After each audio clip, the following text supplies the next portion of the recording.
आप सबों को सबसे पहले हम लोग अपने पूरे संगठन के माध्यम से अभिनंदन करते हैं, आभार करते हैं और आपका धन्यवाद करते हैं कि आज चुनाव में जो भी परिणाम हमें हासिल हुए उनमें कहीं ना कहीं आप सबों का बहुत योगदान रहा। आप सबों ने हम जैसे नौयुवाओं को अपने चैनल में स्थान दिया, हमारे विचारों को गांव-गांव तक लेकर जाने का प्रयास किया। इसके लिए आप सबों का हम लोग तहे दिल से आभार प्रकट करते हैं, अभिनंदन करते हैं। और साथ ही साथ आज ही हमारे 18 जून है, यानी एक साल पहले ही हम लोगों ने राजनीतिक इलेक्ट्रल पॉलिटिक्स में कदम रखने का घोषणा किए थे, फैसला किए थे बलियापुर की मिट्टी से। तो आज साल भर हुए, उसको भी लेकर हम लोग शुभकामनाएं सबों को। और साथ ही साथ झारखंड के तमाम मतदाताओं को आभार करते हैं जिन्होंने हमें पहले चुनाव में फर्स्ट अटेम्प्ट में एज ए हमारे सभी प्रत्याशी निर्दलीय लड़े और उनको लगभग 8.5 लाख के आसपास मत प्राप्त हुए। इसके लिए पूरे झारखंड के जनमानस का आभार व्यक्त करते हैं। और साथ ही साथ हम गिरिडीह से उन तमाम पोस्टल बैलेट के माध्यम से मत देने वाले तमाम मतगणना कर्मियों का आभार प्रकट करते हैं, क्योंकि वहाँ मैक्सिमम जो होते हैं वो मैक्सिमम ही सबके सब एजुकेटेड लोग होते हैं, सब सरकारी नौकरी अर्ध सरकारी नौकरी को करने वाले लोग होते हैं। और उन्होंने सबसे ज्यादा मत मेरे पक्ष में किया है, लगभग 5000 मत मुझे मिले 10,000 में। तो तमाम मतगणना कर्मी जिन्होंने मतदान किया है उनका एक बार पुनः विशेष आभार। और बाकी इस राज्य की जनता का बहुत बहुत आभार, जिनके माध्यम से आज हमें एक हौसला मिला है, एक नई ऊर्जा मिली है। और साथ ही साथ हम लोग आशा करते हैं, उम्मीद करते हैं कि जिस उम्मीद के साथ राज्य के जनमानस, राज्य की जनता हम लोग पर आस जता रही है, उस पर हम लोग खरा उतरने के लिए आगामी विधानसभा के चुनाव में मजबूती के साथ शिरकत करेंगे। और साथ ही साथ केंद्र में जो नई सरकार बनकर आई है उनको हम बधाई देंगे, उनको शुभकामनाएं देंगे और उनसे अपेक्षा रखेंगे कि सबसे पहले जो नीट का मामला सामने आया है, जिसको लेकर काफी चर्चाएं हो रही है, पूरे देश में माहौल गर्म है, इस नीट में जो समस्याएं आई इनका समाधान किया जाए। क्योंकि आज लाखों करोड़ों युवाओं का भविष्य इन परीक्षाओं में तय होता है, इन परीक्षाओं के माध्यम से अपने भविष्य को तय करते हैं। तो जो नई सरकार देश में बनकर आई है उनसे मेरी अपील होगी झारखंड के तमाम मीडिया हाउस के माध्यम से कि इस समस्या का निदान हो। और साथ ही साथ जो भी हमारे प्रत्याशी जीत कर आए हैं, मैं उनसे इस बात की अपील करूंगा कि वो पूर्वाग्रह की राजनीति ना करेंगे, वो किसी बूथ को गिनकर किसी के सहयोग करने की राजनीति ना करेंगे।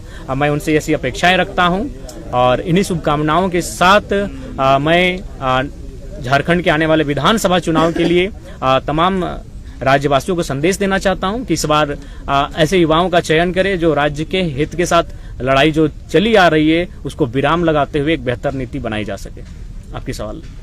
तो आप लोग विधानसभा में क्या रणनीति है आप लोग चुनाव लड़ने का? देखिए, विधानसभा के चुनाव हम लोग प्रयास करेंगे कि बहुमत की सीटों पे लड़े। यानी मान के चलिए हम लोग 8 लोकसभा की सीटों पे चुनाव लड़े थे, तो 8 6 48, शायद चतरा और हजारीबाग में 5-5, यानी 46 सीटें तो हमारे अंडर आ ही रही हैं। तो उन 46 सीटों पे तो लड़ना ही है। उसके बाद हम लोग जमशेदपुर में प्रत्याशी नहीं दिए थे, खूंटी पे नहीं दिए थे, गोड्डा में नहीं दिए थे। तो हमें लगता है इन 3 लोकसभा में हम लोग जाएंगे, वहाँ हमारे वोटर्स हैं, वहाँ हमारे कार्यकर्ता हैं।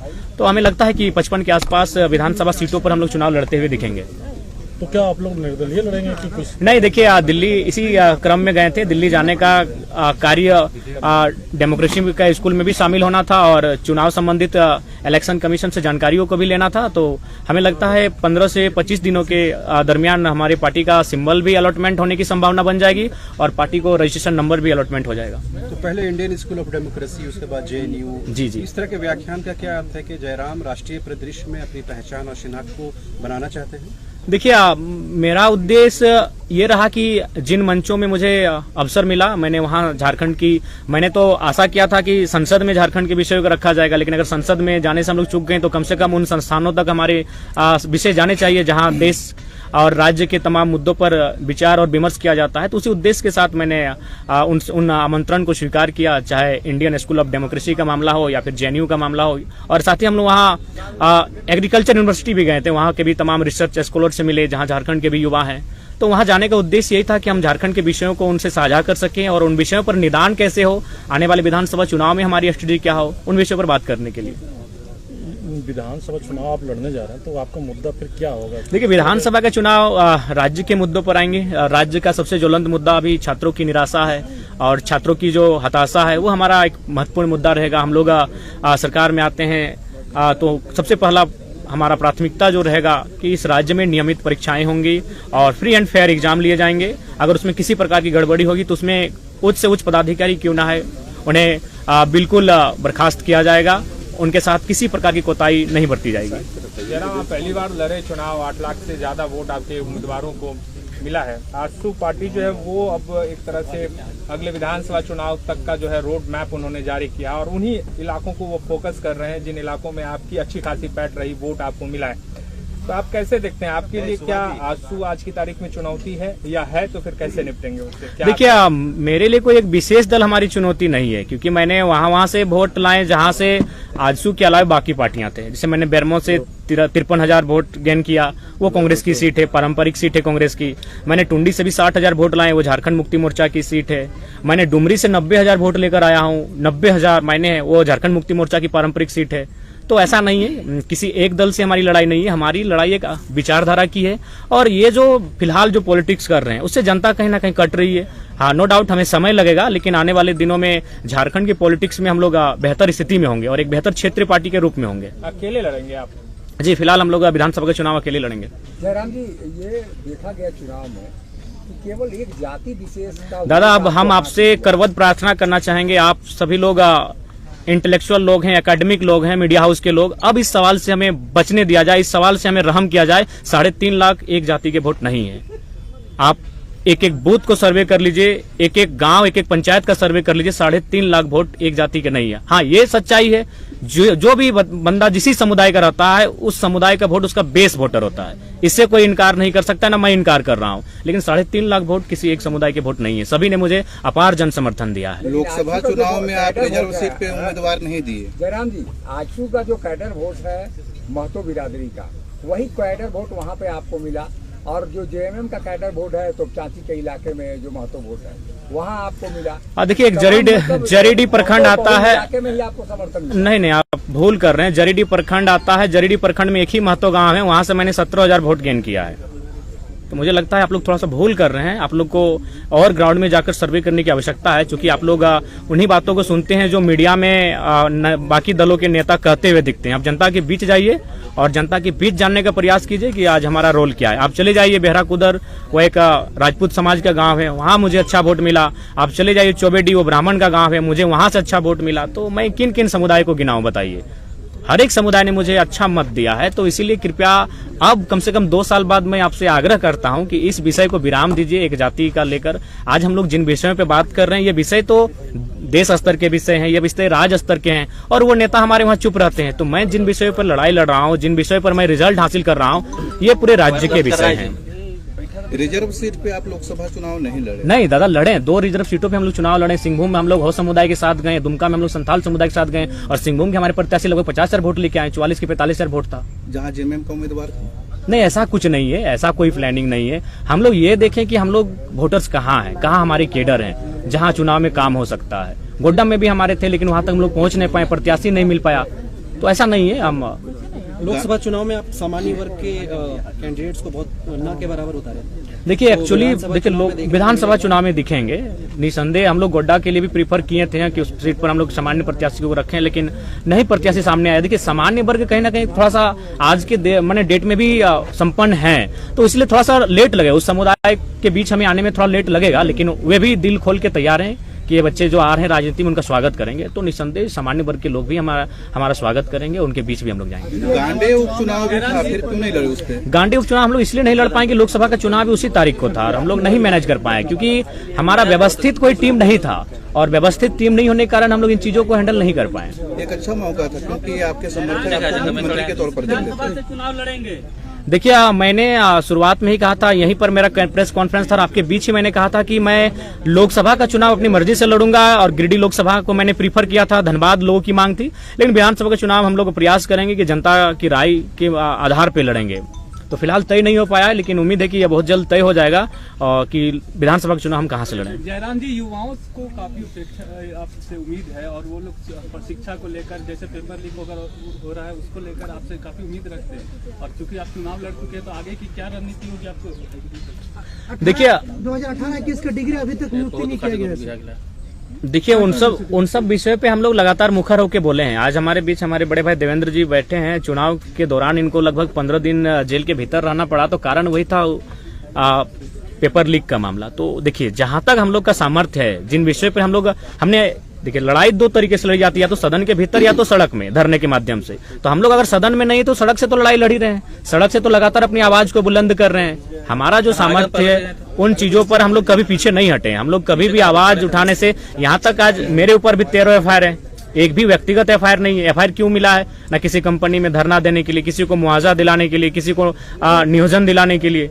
तो ऐसा नहीं, हम लोग तो जनता के लिए अपना सर्वस्व निछावर कर चुके हैं। उतना छोड़िए, आज हम लोग घर का दृश्य नहीं जानते कि मेरे घर का दृश्य क्या है। घर में न जाने कितनी प्रकार की घटनाएं घटी, लेकिन हम लोग घर तक नहीं जा पाए, घर तक कदम नहीं रख पाए। हम लोगों ने सब कुछ अपना झारखंड को ही परिवार माना है, झारखंड को ही अपना घर माना है, और पूरे झारखंड वासियों के लिए हमने अपना सर्वस्व निछावर करने का प्रयास किया है। जयराम जी लगातार बोलते हैं कि पैसा वाला हम लोग नहीं है, तो आप लोग कैंडिडेट्स का नाम घोषणा कब कर रहे हैं? क्योंकि जो विधानसभा चुनाव है उसमें समय देखिए, सबसे पहले बात मैं आप सबों से भी एक बार आग्रह करूंगा, क्योंकि आप लोग का प्यार मिला, इसके लिए हम लोग हकदार भी थे। क्योंकि झारखंड के माध्यम से हम लोग देश की पॉलिटिक्स को भी एक अच्छा संदेश दिए कि हम लोग बिना पैसे की पॉलिटिक्स किए, तो एक बहुत सुंदर संदेश गया है। आसान नहीं है कि आप बिना पैसे से 8 लाख वोट गेन करते हैं। ये फिलहाल आज के दौर में 21वीं सदी में जिस प्रकार आज देश का माहौल है, उस माहौल में आप 8 लाख वोट बिना पैसा खर्च करके गेन करते हैं, तो ये कहीं ना कहीं बहुत बड़ा संदेश है, एक सकारात्मक संदेश है भारत के लोकतंत्र के लिए। और उस हिसाब से मैं सभी का धन्यवाद देना चाहूंगा। और बिल्कुल हम लोगों ने कहीं भी मैं अगर अपने गिरिडीह लोकसभा की बात करूं तो 2200-2300 के आसपास बूथ हैं, उनमें हमको लगता है 1200 से 1300 के बीच ही हमारे एजेंट बैठ पाए थे। 1000 बूथों पे हमारे एजेंट भी नहीं बैठ पाए थे, लेकिन वहां से हमें अच्छा वोट मिला है। तो एक तो बेहतर संकेत हम लोग दिए हैं। बीजेपी की ओर से डॉक्टर हेमंत बिस्वा दादा इधर पूरा देश देखिए 2 खेमे में बटा हुआ है, या एनडीए के साथ या इंडिया के साथ। आपको लगता है कि इन 2 खेमों को इग्नोर करके एक बीच का रास्ता निकाल करके आप कहां तक पहुंच पाएंगे? आपको लगता है कि प्री पोल भले ना हो मगर पोस्ट पोल अलायंस आपको करना पड़ेगा चुनाव के बाद? देखिए, अगर ऐसी स्थिति आती है तो हम लोग एक रायशुमारी करेंगे, जनता के बीच जाएंगे। जनता के बीच जाने में हमें समय नहीं लगता है, हम लोग ऊर्जावान हैं और जनता से इस राय को लेकर चलेंगे कि भाई आपने हमें मत दिया है, अगर ऐसी नौबत आती है तो जनता की राय से होगा। लेकिन फिलहाल हम लोग चुनाव अपने बूते लड़ेंगे, अपने सामर्थ्य के दम पर लड़ेंगे। सोशल मीडिया में चर्चा चल रहा है कि जयराम जी बीजेपी के साथ जा सकते हैं। देखिए, सबसे पहला बात, ऐसा कोई बात नहीं है। अब देखिए, लोग तो बहुत सारी कहानियां बनाएंगे, बहुत सारे किस्से भी सुनाएंगे आपको। मोदर बाबू एक PhD स्कॉलर हैं, एक राज्य की एक ऊंची सेवा को दे चुके हैं, और हम लोग चूंकि युवा है, हमारे मुख से त्रुटिपूर्ण बातें कभी निकल सकती है, लेकिन उनको एक सज्जन व्यक्ति हैं। अगर वो इस प्रकार की बच्चों जैसी चुनौतियां दे रहे हैं तो मुझे लगता है थोड़ा सा लिमिट में ही चुनौतियां दें, नहीं तो अगर स्वीकार कर लिए तो फिर दिक्कत उन्हीं को होगी, और जोरदार दिक्कत होगी। देखिए, उन्हीं का सवाल जो उन्होंने सवाल किया था, देखिए ढोलू महतो का सवाल, देखिए एक बात सुनिए, क्या समर्थन क्या ढोलू महतो का विधानसभा बागमारा है, वहाँ चंद्रप्रकाश चौधरी जी हमसे 40,000 वोट से लीड करते हैं। तो अगर ढोलू को मेरा समर्थन होता तो हम 40 से लीड करते हैं। अगर ढोलू जी का समर्थन हमको होता, हम वहाँ 46,000 वोट लाएं, बहुत अच्छा लाएं, क्योंकि बागमारा एक शहरी क्षेत्र है प्लस ढोलू का क्षेत्र है, वहां से एक नया लड़का 47,000 वोट लाता है, ये बहुत बड़ी बात है। अगर उनका समर्थन होता तो कम से कम मेरा 70 से 75 होना चाहिए था। चीजों को समझिए, हम वहाँ तीसरे पायदान पर हैं। अतः बागमारा विधायक जो वर्तमान में सांसद बन चुके हैं, उनका कोई संबंध नहीं रहा है। ये एक मीडिया में आया था, लेकिन वो सच्चाई नहीं है। विधानसभा चुनाव में सामान्य वर्ग को क्या टिकट देना? बिल्कुल, क्यों नहीं है। हर एक वर्ग, हर एक तबका, सबके साथ लेकर चलना है। अरे हम लोग बिल्कुल देंगे। आज होश हवास में इतने मीडिया कर्मियों के माध्यम से कह रहे हैं, स्वर्ण वर्ग को भी हम लोग विधानसभा में उतारेंगे, और बाकायदा हम लोग चाहेंगे कि एकेडमिक लोग आए, कुछ पत्रकारिता से भी लोग आए। हम तो सनिधा को ऑफर कर रहे हैं, गोड्डा की किसी एक सीट को चयन करें, अभी 6 महीना का समय है, गोड्डा, महागामा, पोड़ाहाट एक सीट का चयन करें। हम आपके सामने कह रहे हैं, अगर सनिधा एक सीट का चयन करते हैं गोड्डा से, तो हमारे प्रत्याशी होंगे। खतियानी उम्मीदवार या फिर गैर खतियानी? देखिए, हाँ, सवाल कर रही है दीदी, आपके जितने कैंडिडेट थे लगभग तीसरे पायदान पर रहे, बहुत मेहनत की है सनिधा। उनको फिर से मौका? देखिए, ये संगठन तय करेगी। पहला बात तो उनको हम लोग सांसद मान चुके हैं, तो वे सांसद की तैयारी कर ही रहे हैं। 2029 में निश्चय ही सांसद बनेंगे, लेकिन उसके बावजूद अगर संगठन को लगा कि वे विधानसभा में आने चाहिए, तो संगठन जैसा तय करेगी, संसद तय करेगी। दिया था कि जो सांसद का चुनाव लड़ेंगे वो विधायक नहीं लड़ेंगे। हाँ, ये हमने इसलिए कहा था कि हम लोग सत्ता के विकेंद्रीकरण की बात कर रहे हैं, नए नए चेहरों की बात कर रहे हैं, तो हम लोग चाहते हैं कि बाकी जो पार्टियां उनसे अलग पॉलिटिक्स करें। तो अगर जरूरत पड़ी उन प्रत्याशियों की, तो हम लोग लेके आएंगे उनको विधानसभा में। जयराम जी, एक photo Indian school of democracy में आपका वायरल होता, विधायिका अंबा प्रसाद। देखिए, आप देखिए, सबसे पहला बात है, बातचीत हुआ उनसे आपकी? नहीं, ऐसा विशेष नहीं। आप झारखंड की विधायक हैं, और मिली तो भाई झारखंड से बाहर हैं तो अपनत्व का भाव है, मिले उनसे, ऐसा बात नहीं है। लेकिन वो उनका भी निमंत्रण था, वो तो वहाँ जाने के बाद पता चला कि उनको भी निमंत्रण है। अच्छा, एक पीछे सवाल है हाँ। कि हार गए आप, ठीक है, फिर भी जाते जाते बहुत बड़ा संदेश दिए, लेकिन आपने समीक्षा किया, हाँ। कारण आपको क्या लगा? देखिए समीक्षा में कारण यही लगा कि इस बार जो देश का माहौल अभी भी इस बार रहा कि हम लोग देखिए, हम लोग वोट अपनी रास्ता कहाँ तैयार कर रहे थे। अगर मैं गिरिडीह लोकसभा की बात करूं तो 3.25 लाख से 3.5 लाख एनडीए वोटर हैं। एनडीए का प्रत्याशी कोई रहे, आपराधिक मामला रहे, वो अच्छा काम करे या ना करे, वो अगर पैरासूट से भी आए, अगर वो कन्याकुमारी और कश्मीर से भी अगर आके गिरिडीह में चुनाव लड़ता तो उसको 3 लाख 3.5 लाख वोट आते ही आते हैं। तो यानी एक वोट आपका था एनडीए का जो 3.5 लाख के आसपास खड़ा हो रहा है। प्रत्याशी से कोई मतलब नहीं, अच्छा है बुरा है, काम करे ना करे कोई मतलब नहीं है। और ठीक उसके उल्टा भी 3 लाख वोट खड़ा है कि हम एनडीए को नहीं देंगे। तो उन 3-3 लाख वोटों के बीच अगर जयराम महतो 3.5 लाख वोट कर ले आता है तो बहुत बड़ा कलेजा, जिगर और बहादुरी का काम है। हम लोग एक जो नई पहचान बनाए, बहुत चैलेंजिंग विषय था, क्योंकि आप किसी भी लोकसभा में देख लीजिए 3 लाख वोट एनडीए का है और 3 लाख ठीक इस विचारधारा के विपरीत वोट है। और उस भीड़ में आप एंट्री करते हैं बिना किसी संसाधन के, बिना किसी बूथ मैनेजमेंट के, बिना किसी टीम के, और आप उसी के अनुपात में वोट लेके आते हैं। ये हमारे लिए गौरव का विषय है। देखिए, हम उन्हीं के सवाल पे चलेंगे। थोड़ा सा हालांकि आपको खराब लग नहीं, खराब नहीं लगेगा, क्योंकि जो हम लोग महसूस कर रहे हैं कि आप विधानसभा चुनाव में अब उतर रहे हैं। अब बात है शहरी क्षेत्र का, ठीक है, ग्रामीण क्षेत्रों में आपकी पकड़ है, लेकिन शहरी क्षेत्र जो है, जो बाहरी भीतरी का एक धब्बा आप पे लग गया है, इसको कैसे आप धोएंगे? देखिए, एक बात हम स्पष्ट कह रहे हैं, ये लड़ाई बाहरी भीतरी की कब रही। हमने ये कहा कि जिस प्रकार, अच्छा एक बात बताइए, आज भारतीय जनता पार्टी जिसकी आप बात करते हैं, उड़ीसा में उन्होंने किस आधार पर चुनाव जीता, क्या किसी को आइडिया है? क्योंकि लोकसभा का चुनाव था, इसीलिए उड़ीसा का मैसेज किसी तक नहीं आया। भारतीय जनता पार्टी ने किस बेस पे उड़ीसा का चुनाव जीता? अभी कहा 5 बार के सीएम पटनायक जी 5 बार के काबिल सीएम को पटकनी दिया, क्या आधार था? पांडियन, बीके पांडियन, जो कह सकते हैं कि चूंकि ये तो विवाहित शायद नहीं है माननीय मुख्यमंत्री, मुझे उतनी जानकारी नहीं, उनका बच्चा शायद नहीं है, तो उनको अडॉप्ट कर रहे थे एज सीएम। पांडियन कौन है? साउथ के हैं। बीजेपी उड़ीसा में क्या नारा देती है कि साउथ इंडियन उड़ीसा में नहीं चलेंगे, तो हम भी वही चाहते हैं कि कोई भी पूरे भारत के लोग यहाँ आए, अपना व्यवसाय करें, रहे खाएं, लेकिन नेतृत्व झारखंड के मूलवासी करेंगे। यही बीजेपी का नारा है। पब्लिक जनता को लेके आप क्या? जनता को हम स्पष्ट कहेंगे, बिल्कुल आप ये जो भाव उत्पन्न हो रहा है, चूंकि हमारे भी लोकसभा में ये आया था कि जयराम जीतेगा तो आपको बस में बैठ के घर जाना होगा, बिल्कुल ये गलत बातें हैं। आप जहां रहते हैं, वहां आप जिस नौकरी को करते हैं, आप जहां लीगली तरीके से रहते हैं, स्वागत है आपका। हमारे लोग भी लगभग 16 से 18 लाख लोग प्रदेशों में रहते हैं, ऐसा नहीं है ये केवल भ्रम है। लेकिन हाँ, नेतृत्व का अवसर इस राज्य के लोगों को मिले, ये सबको स्वीकारना होगा। टाइगर, एक सवाल है, गोमिया विधायक लंबोदर महतो बोल रहे हैं कि आप झारखंड मुक्ति मोर्चा के इशारे पे काम करते हैं। अच्छा, तो झारखंड मुक्ति मोर्चा के इशारे पे काम करते हैं तो डुमरी में हमको 90,000 वोट कैसे आता? एक पीएचडी वाले व्यक्ति अगर इस प्रकार के बयान दे रहे हैं तो हमको लगता है उचित नहीं है। टुंडी में हमको 60,000 वोट फिर कैसे आ जाता? बेरमो जो महागठबंधन का सीट है वहां हमको 50,000 वोट कैसे आता? उपचुनाव में सीट नहीं, हमने स्पष्ट कहा है कि हमारा पहला चुनाव किसी की मौत पे नहीं लड़ेंगे।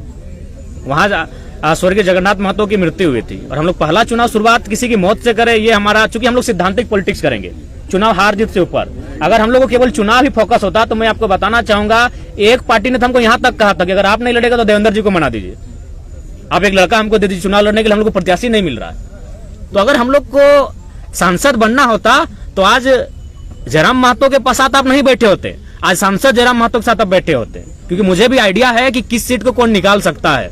दोनों दलों ने हमें सीधा ऑफर दिया था, एकदम सीधा, दिल्ली से डायरेक्ट टेलीफोन था, एक से हमारा 18 मिनट टॉक हुआ था, एक से 4 मिनट 45 सेकंड टॉक हुआ था कि आप लड़िए हमारी, और ऐसा नहीं कि आप एक सीट से, क्योंकि हम नेता नहीं रहे भैया, जनता का आशीर्वाद है, हम लोग जननेता हैं, किसी सीट से चुनाव लड़ने का मादा रखते हैं, 4-5 सीटों से चुनाव लड़ने का मादा रखते हैं। और उन्होंने वही ऑफर दिया था कि आप गिरिडीह से लड़िए, आपका मन हो धनबाद लड़िए, आपका मन हो रांची चले आइए।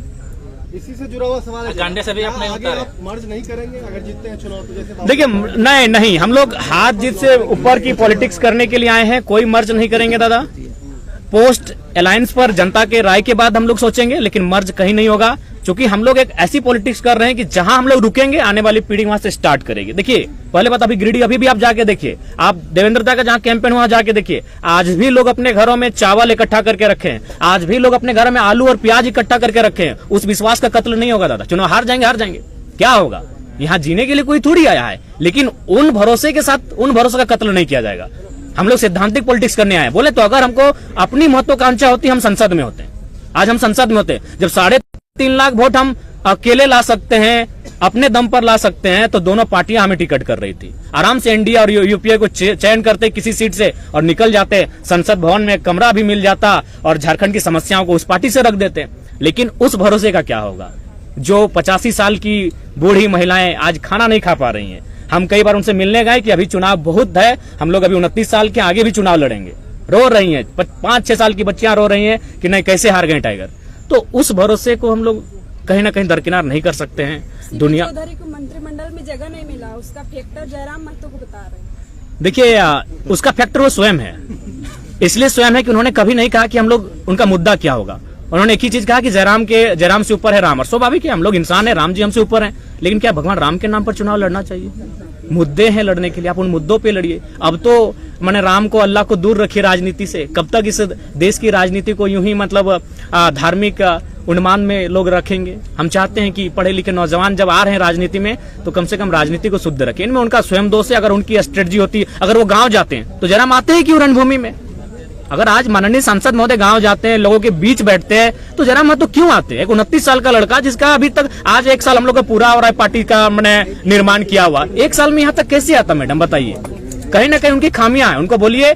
और साथ ही साथ सबको संदेश देंगे कि आपका जो पॉलिटिक्स करने का तरीका है उसको भी बदलिए। आप जनता से कटे हैं, आप में और जनता में अंतर है। आपका महल 18वें तल्ला पर है और जनता आज झुग्गी झोपड़ी में रहती है।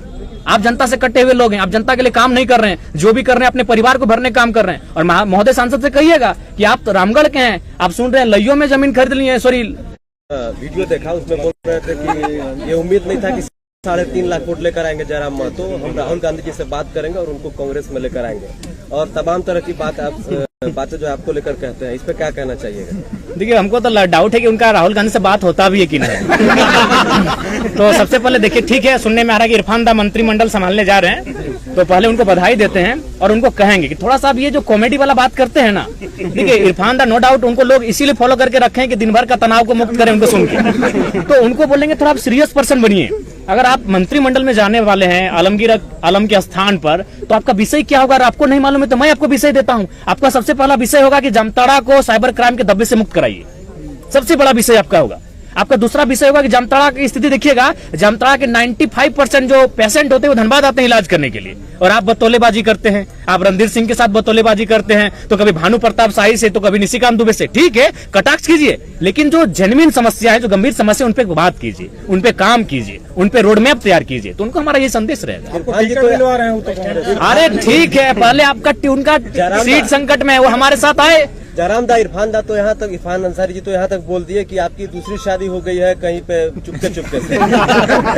देखिए, आप वो बोले थे मेरे वीडियो में, इसलिए मैंने आपसे पूछ दिया। नहीं, ऐसा है, ये सब निराधार बातें हैं। शादी करके आपको लगता है कि कोई मतलब छुप के रह सकता है? ये आसान बात नहीं है। ऊपर से हम लोग को 1 साल पॉलिटिक्स हुआ है भैया। इससे पहले मेरा पास्ट है, आपको मैं बताना चाहूंगा। एक प्रत्याशी जो संसद के चुनाव में लड़ रहे थे, उनकी एक टीम गई स्पेशल मेरे तुपचाची प्रखंड में, और तुपचाची प्रखंड से लगभग 150 नौजवान जिनकी उम्र थी 25 से 30 साल, उनको इकट्ठा किया, जो मेरे साथ खेलते कूदते थे, और उनसे यही सवाल किया कि यार कोई अफेयर का मैटर बताओ ना। तो उन लोगों ने एक ही चीज कहा कि उस लड़के को हम लोग बचपन से जानते हैं, उसको 2 ही जगह देखें, एक अपने गांव से बस में बैठकर कॉलेज जाना, और दूसरा शाम को आके फुटबॉल खेलना, इसके अलावा उसको कहीं नहीं देखें। तो ये चीजें भ्रामक हैं, ऐसा कोई विषय नहीं है। और होगा तो छुप के क्यों करना यार, बताइए ना समर भैया। प्रेम, किसी ने प्रेम किया है तभी हम लोग का उत्पत्ति हुआ है। यहाँ जितने लोग बैठे हैं, जितने लोग खड़े हैं, अगर एक नर और नारी के बीच प्रेम हुआ है उनके मध्य, तभी हम लोग का सृजन हुआ है।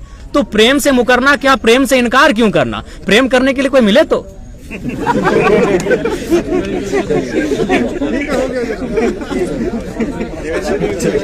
चलिए आप भी बोलिएगा। सिल्ली से किसको दे रहे हैं? देखिए, ये सिल्ली की जनता तय करेगी। सिल्ली की जनता तय करेगी। सिल्ली की जनता तय करेगी। नहीं, अभी 15-20 दिन में क्लियर हो जाएंगे। तो अमित महतो के साथ ये नहीं, देखिए, अगर आएंगे तो सोचेंगे, क्यों नहीं सोचेंगे? अच्छे व्यक्ति हैं, उनका विधायकी भी गया है, जहाँ मतलब कहीं ना कहीं मैंने दुर्व्यवहार से, मैंने लोगों के राजनीतिक दलों के दुर्भाव से गया है। वही एफआईआर एक धनबाद के विधायक का था, उनको 18 महीना मिला, इनको 24 महीना केस हुआ। तो एक झारखंडी होने के नाते उनके साथ हमारा सिंपैथी है कि उनके साथ अन्याय हुआ है, खासकर विधायकी जाने के मामले में। तो सिल्ली समित महतो से मिलेगा क्या टिकट? देखिए, अभी तक